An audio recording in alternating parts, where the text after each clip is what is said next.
psicofármacos, vamos a continuar con lo que son los fármacos antipsicóticos. Hemos visto los ansiolíticos que se pueden tratar o que se pueden utilizar, perdón, en el tratamiento de la ansiedad, de los trastornos del sueño, ¿no es cierto? Y también como anticonvulsivantes, relajantes musculares, etc. Sobre todo en aquellos trastornos de ansiedad que son muy frecuentes y que nosotros vemos en psiquiatría, todos los trastornos de ansiedad que conocen. De la misma forma, utilizamos los fármacos antipsicóticos. En algún momento les había dicho que la esquizofrenia es la razón de ser de la psiquiatría. Es una de las pocas patologías que no se puede objetivar, ¿no es cierto? Y que no podemos demostrar objetivamente con laboratorio, con algún examen de gabinete, por qué se produce esta enfermedad y cómo están viviendo sus síntomas los pacientes que tienen psicosis y particularmente esquizofrenia. Entonces, si hablamos de psicosis, porque la esquizofrenia es una psicosis, tenemos que tratar de esta enfermedad con los fármacos antipsicóticos, ¿no es cierto? Entonces es un poco complicado, pero no es difícil, ¿no? Porque ustedes después se tienen que familiarizar con esto, porque seguramente en algún momento cuando estén haciendo emergencias, cuando estén en su práctica, iniciando su práctica médica, se van a encontrar con pacientes que tienen estas características. Entonces es importante saber realizar un tratamiento en estos casos. Doctora, buenas tardes. Disculpe, unos compañeros están en sala de espera. Me dijeron que si se lo puede aceptar, por favor. Ya les acepté. Mm, bueno. Entonces, vamos a hablar de lo que son hoy los antipsicóticos, como su nombre dice, ¿no es cierto?, para tratar esa psicosis. El primer antipsicótico que se utilizó, se sintetizó fue la clorpromacina.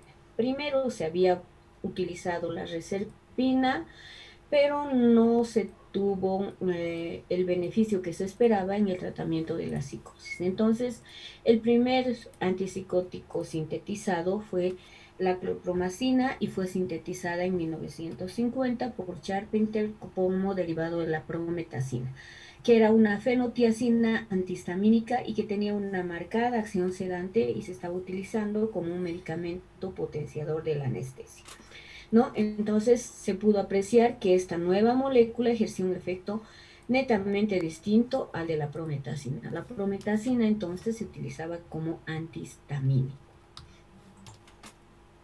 Inicialmente se creyó que su única utilidad consistía en atenuar los estados de agitación, entonces primero se la catalogó como un tranquilizante mayor. Actualmente todavía se utiliza, ¿no es cierto?, ese término para nombrar a los antipsicóticos, a todos los antipsicóticos, sean típicos o atípicos, ya que realmente tranquilizan. Se utilizan en los estados de agitación psicomotora, sobre todo en los casos de psicosis y de esquizofrenia, ¿no? Eh, en poco tiempo pues, pudo comprobarse que la clorpromacina poseía ese efecto benéfico en el tratamiento de la psicosis, de los tratamientos psicosis, aparte de su acción meramente sedante, y por eso se introdujo el término de antipsicótico. Era un tranquilizante mayor y posteriormente se lo denominó antipsicótico, ¿no? Entonces los antipsicóticos se clasifican en sedativos e incisivos. Sedativos porque primero se vio la acción sedante de la clorpromacina, ¿no? Entonces junto con la acción antipsicótica van a ir a ejercer efectos autonómicos relevantes, principalmente de tipo anticolinérgico, bloqueante alfa-adrenérgico y antihistamínico H1, lo que va a originar la aparición de diversos efectos indeseables, siendo la sedación el más destacable entre los niños. ¿Qué quiere decir esto? Que cuando utilizamos antipsicóticos sedantes o sedativos, entonces podemos sedar al paciente de una manera que si nosotros no queremos mantenerlo en ese estado, no nos va a ser favorable. Pero si nosotros estamos utilizando con el fin de que ese paciente con agitación motora esté tranquilo, entonces va a ejercer el efecto que nosotros deseamos, ¿no? El prototipo de los antipsicóticos sedativos es la clorpromazina. El otro grupo de antipsicóticos son los incisivos, que no van a presentar mucha actividad autonómica y se puede administrar en dosis muy elevadas sin que aparezcan relaciones adversas evidentes como con la clorpromazina, por ejemplo, o como con los sedativos, ¿no? Y en este caso es el haloperidol, su prototipo, que es uno de los antipsicóticos que utilizamos más en la práctica diaria, en la práctica de emergencias, en la práctica en psiquiatría, principalmente en aquellos pacientes psicóticos. Todos los antipsicóticos disponibles se comportan en mayor o menor grado como fármacos sucios. ¿Qué quiere decir? Yo les había dicho en algún momento que ustedes tienen que leer neurotransmisión, ¿no? Es importante saber los neurotransmisores, de lo contrario no vamos a entender. Neurotransmisores no solo les va a servir ni les va a interesar para conocer fármacos antipsicóticos, sino también cuando estén al año llevando neurología, porque todos estos fármacos se utilizan en el sistema nervioso central de una u otra manera. Los neurólogos y los psiquiatras utilizamos prácticamente los mismos fármacos, ¿verdad? Entonces, obviamente, con mayor incidencia nosotros en lo que son los cuadros psicóticos y la depresión. La depresión es una enfermedad tan grande que ustedes como médicos generales en la atención primaria tienen que saber tratar una depresión. Entonces, tenemos que saber de neurotransmisión porque los antipsicóticos van a actuar sobre distintos neurotransmisores y sus receptores. Por eso tienen un amplio espectro de efectos farmacológicos, sean deseables como indeseables. Por eso hemos hablado tanto en la psicomotricidad, ¿no es cierto?, de todos los efectos secundarios, todas las alteraciones de la psicomotricidad, desde la tortícolis, cialorrea, acaticia, disquinesias, temblor, muecas, todo lo que se refiere a efectos indeseables de los antipsicóticos. Por eso, porque tienen un amplio espectro sobre diferentes neurotransmisores, ¿no? Entonces, los efectos farmacológicos son deseables e indeseables. Entonces, actualmente existen muchos antipsicóticos que todavía se siguen evaluando para ver cuán efectivos son en las patologías que queremos tratar, principalmente en la psicosis, y que tengan menos toxicidad, que tengan menos efectos secundarios, ¿no? Entonces, así como se ha sintetizado en 1950 la clorpromazina, estos fármacos que actualmente se están estudiando todavía cuántos años pasarán. Entonces, ¿cuál es el mecanismo de acción y la eficacia de los antipsicóticos? De los típicos, van a bloquear los receptores dopaminérgicos 2 y son eficaces en los síntomas positivos, que ya sabemos cuáles son: alucinaciones, delirios, conducta desorganizada, ¿no es cierto? Entonces, quiere decir que los típicos tienen un efecto incisivo, van a ir a bloquear los receptores dopaminérgicos 2. ¿Y tienen efectos secundarios? Sí. Todos los efectos secundarios indeseables que pueden provocar al bloquear los receptores de dopaminérgicos 2. Los atípicos, a su vez, van a bloquear los receptores de dopamina 2, ¿no es cierto? Y también de la 5-hidroxitriptamina, del precursor de la serotonina, ¿no? Y también estos atípicos son eficaces en los síntomas positivos de la esquizofrenia, en los síntomas negativos: apatía, bulia, anedonia, autismo, aplanamiento afectivo, asociación laxa de ideas, todas las As que ustedes conocen, en los trastornos o en los síntomas cognitivos, alteraciones del pensamiento, delirios, ¿no es cierto? Principalmente ideas fijas, ideas fóbicas, y en los síntomas afectivos, todo lo que se refiere a la ansiedad, a la depresión, al aplanamiento afectivo, incluso a la manía en el trastorno bipolar.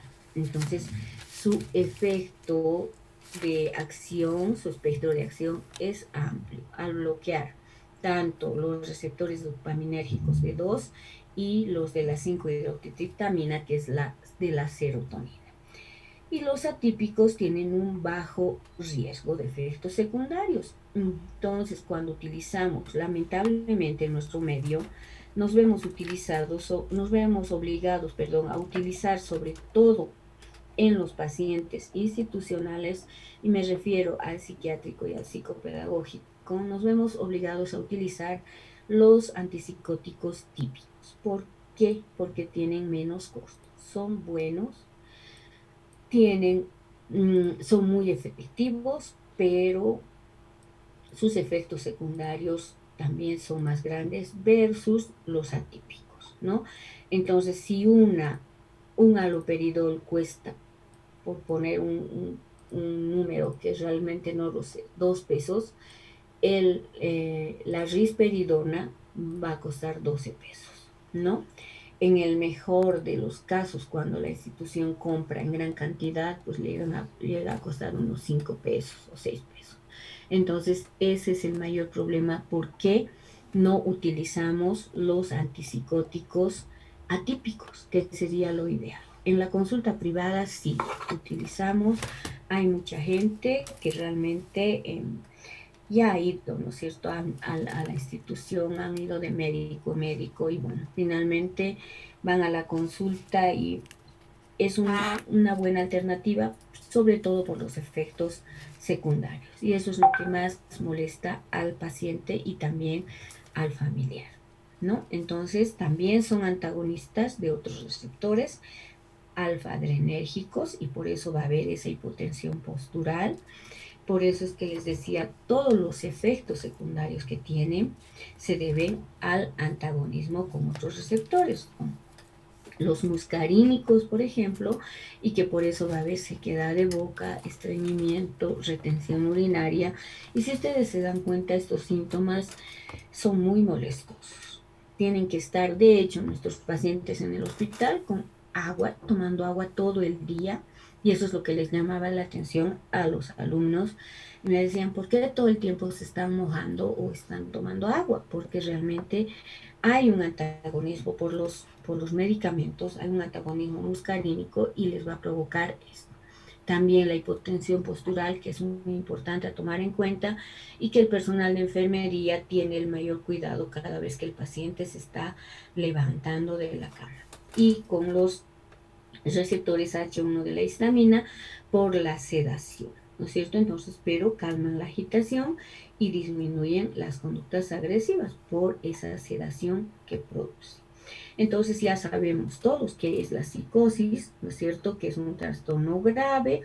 El enfermo psicótico en realidad no tiene conciencia de su enfermedad y no efectúa crítica de ella. Entonces, si el paciente psicótico sabe, piensa que no está enfermo, entonces, ¿cómo va a aceptar que le den medicamentos? ¿No es cierto? Y más aún si estos medicamentos le van a provocar todos esos síntomas. Y lo mismo piensa la familia, porque no sé si cómo le va a dar esos medicamentos, mire cómo está, le ha hecho peor, está con una tortícolis, no puede mover su cuello, está salivando todo el día, ¿no? Entonces, eso es la psicosis, ¿no es cierto? El paciente no tiene conciencia de lo que pasa y por lo tanto no puede efectuar una crítica de ella. ¿Qué va a decir si no está consciente de ello? Sabemos que la psicosis, y bueno, de paso vamos a avanzar esto más, ¿no? Tienen compromiso de conciencia, ¿no es cierto? Cuando hay compromiso de conciencia es el delirio. Entonces, en el delirio sabemos que es un trastorno de la conciencia, donde el paciente está principalmente está afectado su estado de alerta, no está vigil, ¿no? Entonces, esos y la psicosis sin compromiso de conciencia, donde el paciente sí está vigil, ¿no es cierto? Está en su estado de alerta, aún con sus alucinaciones y sus delirios, pero no hay compromiso de conciencia, no está dormido y puede caminar, puede realizar sus actividades. Y en los trastornos afectivos también, cuando hablamos de una depresión psicótica, ¿no es cierto?, donde predominan los síntomas, las alteraciones sensoperceptivas.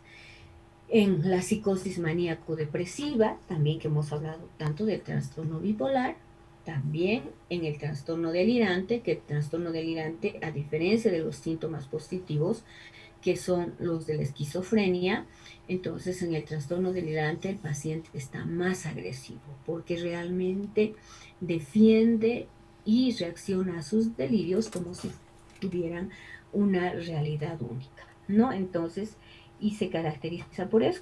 El delirante en la esquizofrenia puede no ser agresivo, pero cuando es solamente un trastorno delirante, un trastorno del pensamiento, cuando hay un delirio, entonces el paciente está sumamente agresivo.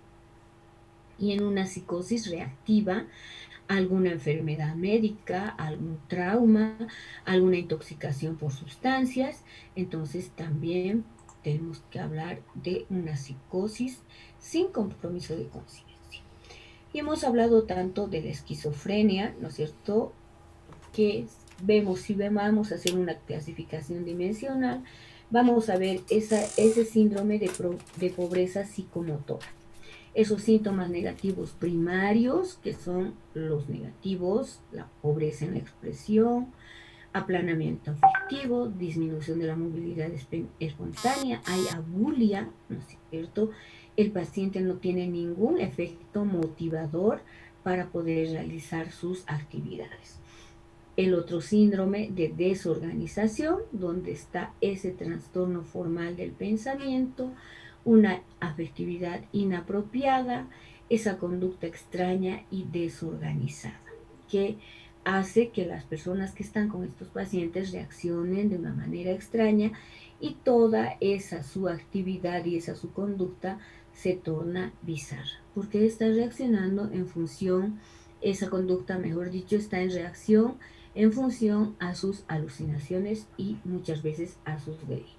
Y el síndrome de distorsión de la realidad, que no pueden evaluar y controlar el contexto de cualquier actividad mental. Entonces ahí sí predominan los delirios, que son las ideas falsas, patológicas, equivocadas, erróneas, irrebatibles a todo argumento lógico, que tiene características de realidad para el paciente y que pueden ser primarias o secundarias, ¿no es cierto? Entonces, en este síndrome de distorsión de la realidad también están las alucinaciones, que son todas esas sensaciones y percepciones anormales que vamos a tener, que se producen a través de los sentidos, ¿no es cierto? Entonces, todo el sensorio, es los ojos, los oídos, hemos hablado, creo, in extenso de lo que son las alucinaciones. Entonces, cuando hablamos de una clasificación dimensional de la esquizofrenia, hablamos de estos síndromes: pobreza psicomotora, síndrome de desorganización y de distorsión de la realidad. ¿Por qué hablamos de todo esto?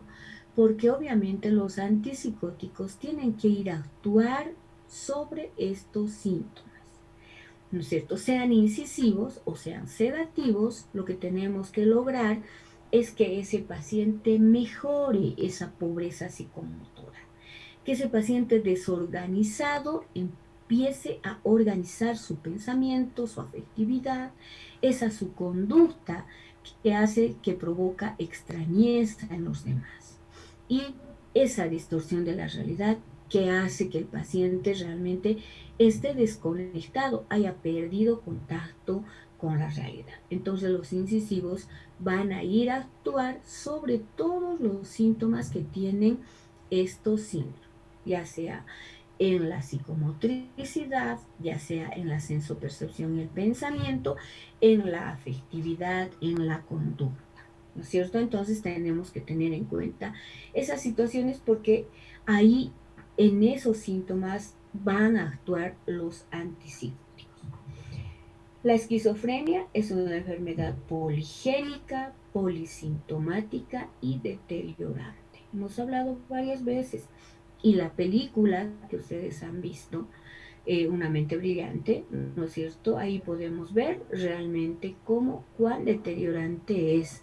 Si bien en este caso el paciente ha tenido tanta contención que no le ha llevado a estar institucionalizado o encerrado en una institución psiquiátrica por toda esa contención que le ha brindado su familia, pero sin embargo hemos podido ver el deterioro orgánico, ¿no es cierto? Incluso que se ha manifestado en la postura, en la forma de caminar. ¿Por qué? Todo por efecto de los antipsicóticos. Si además se van a utilizar durante tanto tiempo y a veces durante toda la vida, ¿no? Aunque siempre tenemos la posibilidad de reevaluar eso, como hemos hablado al inicio, tenemos que tener esa capacidad de no dejarnos llevar así porque no.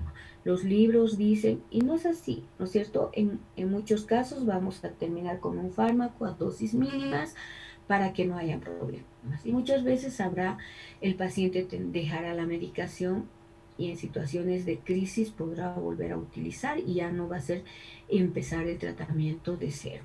Pero la mayor parte de las veces en los esquizofrénicos crónicos que no han tenido un control adecuado, que el tratamiento de las primeras crisis no ha sido el adecuado, entonces esos sí son los que requieren tratamiento de por vida. Poligénica, polisintomática, hay muchos, el origen, los síntomas, tantos síntomas en la esquizofrenia y el deterioro que lleva, ¿no es cierto? Es posible que un paciente diagnosticado de esquizofrenia quede asintomático para toda su vida tras la administración de un tratamiento psicofarmacológico adecuado en el momento en que debería realizarse, ¿no es cierto? Entonces, es posible modificar su evolución.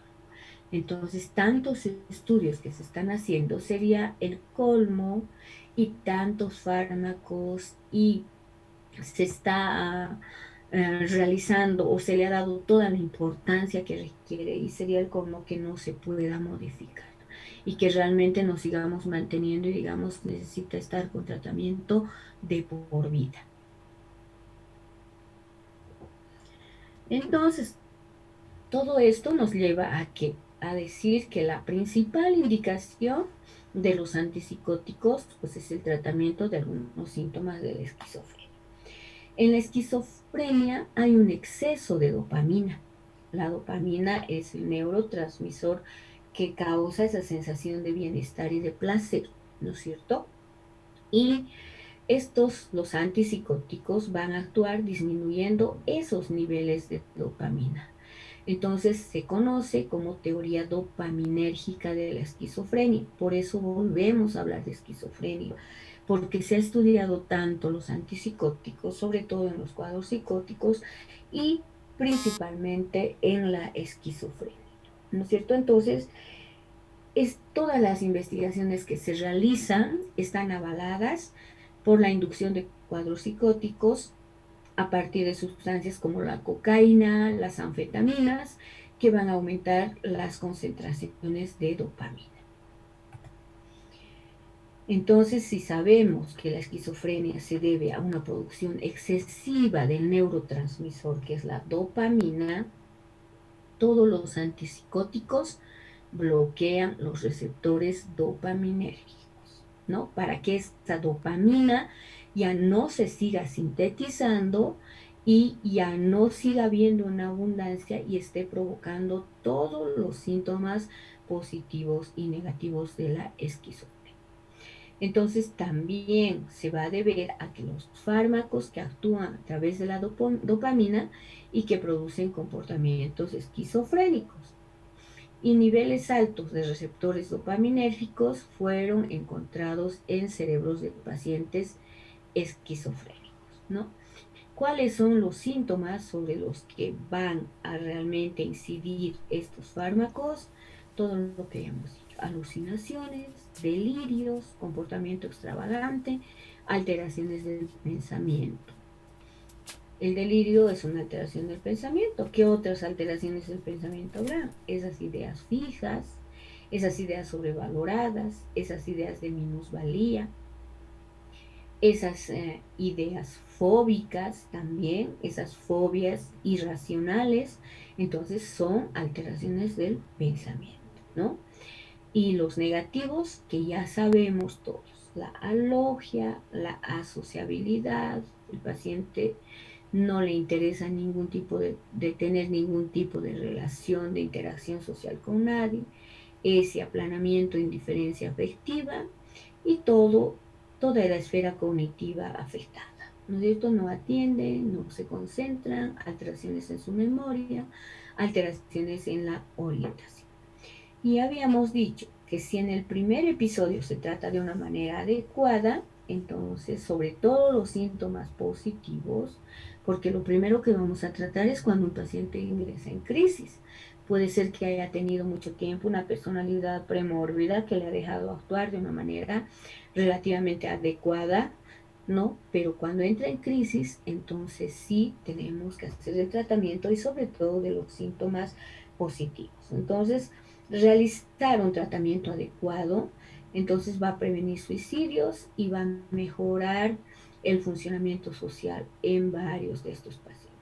Porque lo que se afecta con mucha, mm, lo que se afecta mayormente, entonces es la sociabilidad.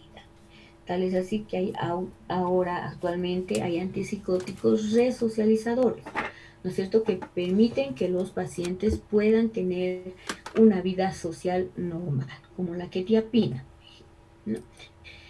Entonces, todos los neurotransmisores interactúan con múltiples receptores.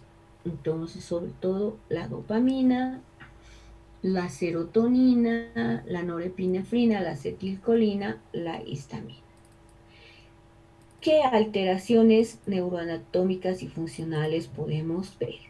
Una predisposición genética poligénica, más un traumatismo, más infecciones en el segundo trimestre del embarazo, alteraciones tempranas de la diferenciación neuronal y fallos en la migración celular, alteraciones en la estructura celular, circunvolución del hipocampo dentada, corteza entorrinal, temporal, prefrontal, singular. Entonces pueden haber alteraciones en la estructura celular en todos estos niveles, ¿no? Y alteración de la comunicación entre regiones corticales y donde no se produce de una manera adecuada los procesos de información.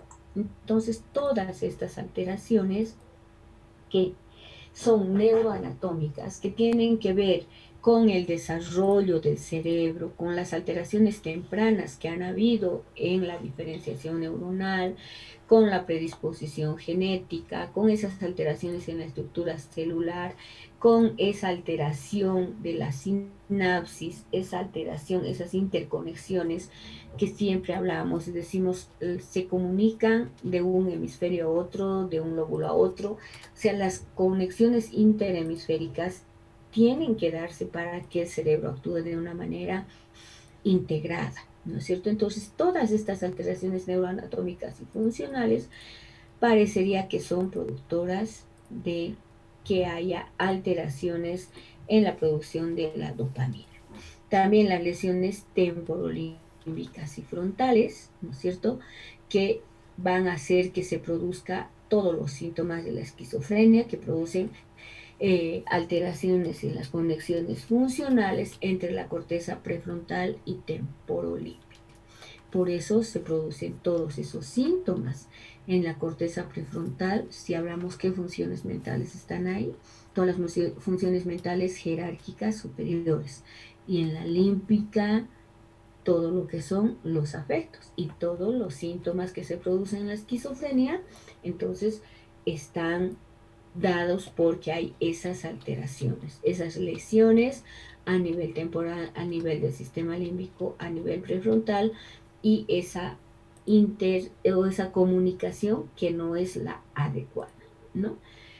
Entonces también puede haber una hipoactivación de la corteza frontal dorsolateral que va a afectar sobre todo la memoria de trabajo de esas personas que están realizando una actividad y no recuerdan cómo hacerla. Todos los días realizan su actividad, pero a la hora de la hora, cuando ya hay esta hipoactividad, entonces la persona olvida qué cosas hacía y cómo hacía. También del recuerdo verbal, de las cosas que se le dice ¿no es cierto? De las cosas que él decía, de las cosas que él manifestaba. Pero sí no afecta a las tareas cognitivas y motoras simples. Pero esta mañana precisamente recibí un mensaje de una alumna, de una exalumna de hace años, y que me preguntaba, doctora, ¿el clonazepam puede provocar alteraciones en la memoria? Y le dije que sí, pero es una persona joven, me dice. Está tomando, o sea, tiene 32 años, es joven. Está tomando la medicación hace 7 años. Imagínense el tiempo de evolución. Y se olvida de las cosas, dice. Se ha olvidado, un día se ha olvidado de recogerla a su esposa. Entonces se ha olvidado que tenía esposa y que tenía que ir a buscarla a su trabajo. Afectan. Todos los fármacos van a afectar todas las funciones. Si bien van a provocar efectos deseables, los que queremos, para que esa persona no esté agitada, para que pueda recuperar esa su forma de tratar a las personas, para que todo el tiempo no esté causando extrañeza, entonces se puede. Pero sí, también van a haber alteraciones en las funciones mentales, ¿no? Entonces, además también la hiperreactividad del hipocampo, que va a haber esos déficits cognitivos y conductas psicóticas. Los déficits cognitivos principalmente se refieren a qué? A la memoria, ¿no? Al pensamiento, al juicio, al razonamiento. Entonces, todas estas lesiones que pueden haber en esas áreas donde hay mayor cantidad de receptores dopaminérgicos, entonces se van a producir todos los síntomas. También las anomalías citoestructurales, que están producidas por alteraciones en la migración celular anormal por diversas proteínas. La desorientación celular piramidal del hipocampo, que se relaciona con alteraciones de la corteza entorrinal, y las malformaciones de la corteza entorrinal, que también van a determinar alteraciones en la corteza prefrontal como los síntomas negativos, ¿no? Entonces, ¿cómo asociamos estos tipos de síntomas con las regiones cerebrales? Los síntomas negativos con esa hipoactivación de la corteza frontal. Por eso decimos síntomas negativos, ¿no es cierto? Porque el paciente no tiene ganas de hacer nada. Hay una hipoactivación, no está activa esa su corteza frontal. Apatía, abulia, aplanamiento afectivo, alogia, asociación laxa de ideas, autismo, anedonia, ¿no es cierto? Entonces, y esta figura ilustra claramente los síntomas negativos de la esquizofrenia. No quieren hacer nada, no hay un efecto motivador, por eso están apáticas y abúlicas, aplanadas afectivamente, con un pensamiento muy laxo, donde las ideas se van a asociar de una manera tan simple, tan laxa, que pues el paciente se va a olvidar, va a tener alteraciones en la memoria. Y los síntomas positivos, más bien porque va a haber un aumento del flujo sanguíneo en la corteza prefrontal, en el temporal y en el cuerpo externo. Entonces ahí sí se va a activar más, va a haber esa activación y por lo tanto el paciente va a tener alucinaciones, ¿no es cierto? Esas alteraciones sensoperceptivas, que aquí este paciente o esta persona está hablando con otra que no existe, ¿sí? Él está viendo el reflejo en el espejo, pero en la realidad no hay, ¿verdad? O puede ser viceversa, ¿no es cierto? Desde el punto de vista de quien quiera, si están en el otro lado, puede estar hablando y no se refleja nada, ¿no? Entonces, esas son las alucinaciones. Aquí está hablando con alguien que no existe. Percepción sin objeto. No hay ese objeto. Esta persona está percibiendo un algo que no existe. No está la persona, no está la mujer o el otro hombre, no, no, no está. Percepción sin objeto. Para él tiene características de realidad porque ocupa un lugar en el espacio, tiene una chompa roja, está hablando con él, entonces tiene características de realidad.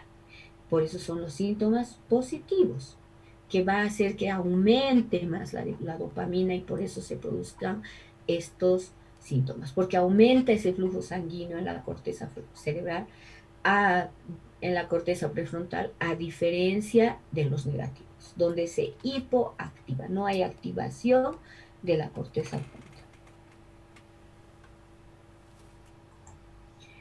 También las alteraciones del tálamo óptico, ¿no es cierto?, que van a desempeñar un papel importante en el filtro y entrada de la información sensorial. ¿Y qué va a suceder si hay alteraciones? Hay disfunción en las conexiones con la corteza prefrontal, hay disminución de sus proyecciones temporales y parietales, importante para la orientación, ¿no es cierto? Entonces ya estamos viendo. Doctora, disculpe, se va a cortar. ¿Volvemos a entrar? No sé qué hora es. Falta un minuto, creo, doctora. Es que respecto a... No, no vamos a volver a entrar, ¿ya? Doctora, Entonces, queríamos preguntar nosotros sobre las respuestas abiertas del examen, cómo se había calificado. Teníamos esa duda, no sé cómo podríamos hablar. Ya se está por cortar la reunión. sí, así todavía tenemos un minuto, pero no Sí, entiendo a qué se refiere.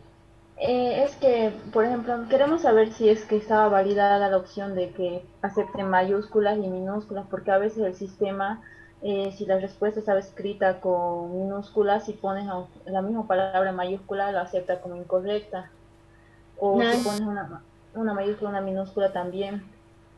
hemos puesto las dos opciones, porque Ah, hemos ya. hecho, más bien, he elaborado el examen y todo con don Juan Bautista, que es el que me ha orientado mucho, entonces hemos validado las dos, para que sea, y por eso decía mayúsculas y minúsculas, ¿no es cierto?